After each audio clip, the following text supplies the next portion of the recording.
Excuse me, আপনি ক্যানটা ডাস্টবিনে না ফেলে রাস্তায় ফেললেন কেন?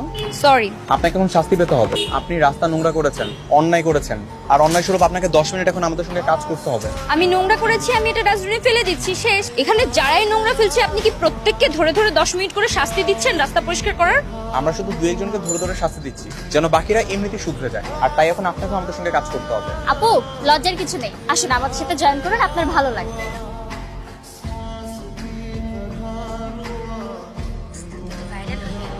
ভাইরাল মানে?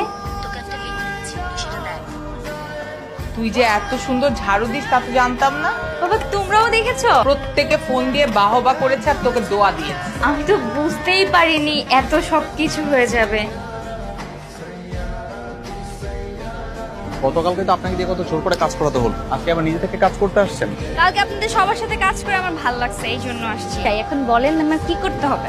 ওই যে দেখেন মেয়েরা কাজ করতেছে না, ওদের পাশে গিয়ে একটা গর্ত করে আপনাকে একটা চারা গাছ লাগাতে হবে। এক্ষুনি করে এই যে এটা ধরুন। Thank you.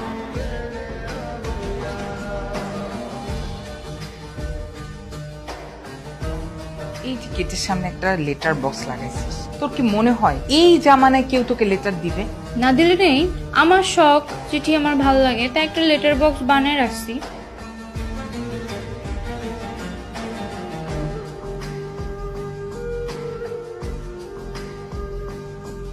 হাই। বাহ ময়না আপু, আজ আপনাকে অনেক সুন্দর লাগছে। একদিন যেতে যেতে ফ্যাশন শো শুরু করে দিয়েছো, এটা তো কাজের জায়গা নাকি? কাজের জায়গাতে সুন্দর করে সাজুগুজু করে পরিপাটি হয়ে আসা যাবে না? ছবি আঁকতে পারো? কাজী নজরুল ইসলামের ছবি আঁকি। কাজী নজরুল ইসলামের ডাক নাম ছিল দুখু মিয়া, এটুকু জানো না? আর এটা জানবো না কেন? আমি বুঝতে পারি না আপনি এটা বলছেন। কি ব্যাপার, তোমার আঁকা হলো? এটা দেখে কি কোনোভাবে মনে হচ্ছে যে এটা কাজী নজরুল ইসলাম? ছোটবেলা আঁকছি।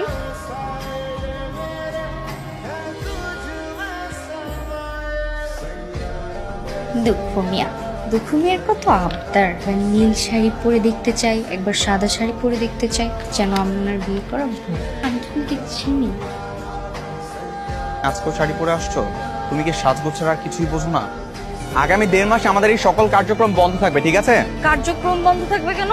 কারণ সামনে সবার পরীক্ষা। তাহলে কি 1.5 মাস কোনো কর্মসূচি নেই? না নেই। আর এর মাঝে আমি সবার সঙ্গে যোগাযোগ করবো, ঠিক আছে? সবার নাম্বারই তো আমার কাছে আছে, শুধু ময়নার নাম্বারটা নেই। না না, আমার নাম্বার আপনাকে দিতে পারবো না, আপনি লোকটার সুবিধার না। আচ্ছা ঠিক আছে, আমাকে বলতে হবে না। শাকিলের কাছে তোমার নাম্বারটা দিয়ে দাও, ওই তোমার সাথে যোগাযোগ করবে।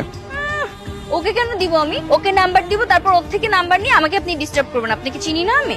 আচ্ছা ঠিক আছে, লাগবে না। তাহলে আমাদের আবার 1.5 মাস পরে দেখা হচ্ছে, ঠিক আছে? ঠিক আছে, আল্লাহ হাফেজ। হ্যাঁ, দেখা হবে।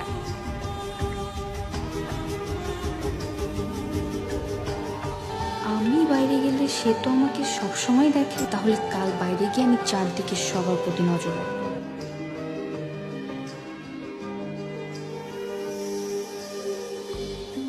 কখন চিঠি রেখে গেল? আর একটুর জন্য ধরতে পারলাম না।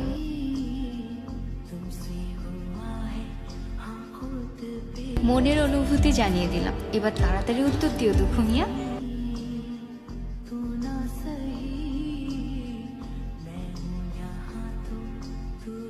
আসলে না, আমি একজনকে খুঁজতেছি অনেকদিন ধরে।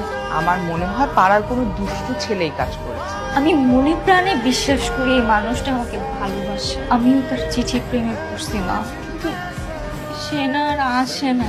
সে আর দুষ্টামি করতে চায় না, সেই জন্য আসে না। কোনো কিন্তু নাই, অল্প কিছুদিনের মধ্যে আদনানের সঙ্গে তোর বিয়ে। বাবা, কোনো কথা নাই, আমি যেটা বলেছি সেটাই হবে। আমি আসিনি বলে নিশ্চয়ই একটা একটা করে জমিয়ে রেখেছে।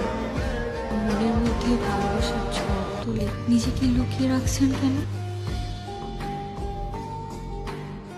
তুমি কেমন আছো? তোমাকে বলেছিলাম না বিয়ের আগে আমি একটা সংগঠনে কাজ করতাম, ওটার নেতৃত্ব দিতেন ফাহিম ভাই। হ্যালো। আমার হাজবেন্ড। সেদিনও চিঠি নিয়ে মনে রেখে বাড়ির দিকে যাচ্ছিলাম। ক্ষমতাসীন এক নেতার লোক রাস্তার পাশে গাছ কাটছিল। আমি বাধ্য হয়ে প্রতিবাদ করতে গেলাম, বোঝাতে চেষ্টা করলাম এগুলো অন্যায়। তারা কিছুতেই আমার কথা শুনতে রাজি হলো না। সেই লোকটা আমার গায়ে হাত তুলল, কিন্তু আমার ভাগ্যটা এতটাই খারাপ যে লোকটা রাস্তায় পরীক্ষায় কপাল কেটে গেল। আর এমন অপরাধে অভিযুক্ত হয়ে আমি হলাম জেলখানার আসামি।